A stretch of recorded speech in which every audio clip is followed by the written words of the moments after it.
ত্যাগ, কোরবানি আর ভ্রাতৃত্ববোধের মহিমায় সারা দেশে ভাবগাম্ভীর্যের মধ্য দিয়ে উদযাপিত হচ্ছে পবিত্র ঈদুল আজহা।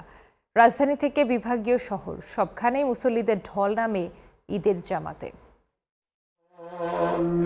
ত্যাগের মহিমা আর সাম্যের বার্তা নিয়ে ঈদুল আজহা উদযাপিত হচ্ছে সারা দেশে। বিভাগীয় শহরগুলোতে লাখো মানুষের অংশগ্রহণে ঈদ জামাত পরিণত হয় এক মিলন মেলায়। চট্টগ্রামে পবিত্র ঈদুল আজহার প্রধান জামাত অনুষ্ঠিত হয় নগরের ঐতিহ্যবাহী জমিয়তুল ফালাহ মসজিদ প্রাঙ্গণে। অগণিত মুসল্লির ঢল নামে এ জামাতে।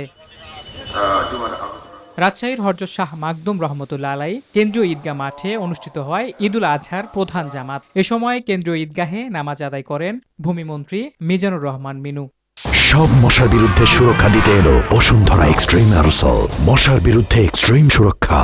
আমি সবাইকে ঈদুল আজহার শুভেচ্ছা জানাই এবং দেশের সমৃদ্ধি সাফল্য কামনা করছি। খুলনায় ঈদুল আজহার প্রধান জামাত অনুষ্ঠিত হয় টাউন জামে মসজিদে। নামাজ শেষে মহান আল্লাহর করুণা কামনায় বিশেষ মোনাজাত করা হয়। বরিশালে ঈদের প্রধান জামাত অনুষ্ঠিত হয় নগরীর কেন্দ্রীয় হেমায়েতুদ্দিন ঈদগাহ ময়দানে। এ জেলার সদর আসনের সংসদ সদস্য মজিবুর রহমান সারোয়ার সহ অগণিত মুসল্লি অংশ নেন এ জামাতে।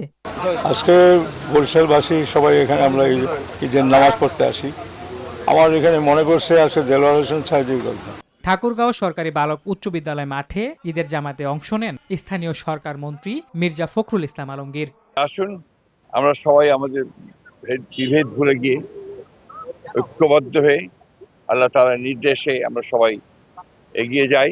বৈরী আবহাওয়া উপেক্ষা করে শোলাকিয়ায় অনুষ্ঠিত হয় ১৯৯তম ঈদুল আজহার জামাত।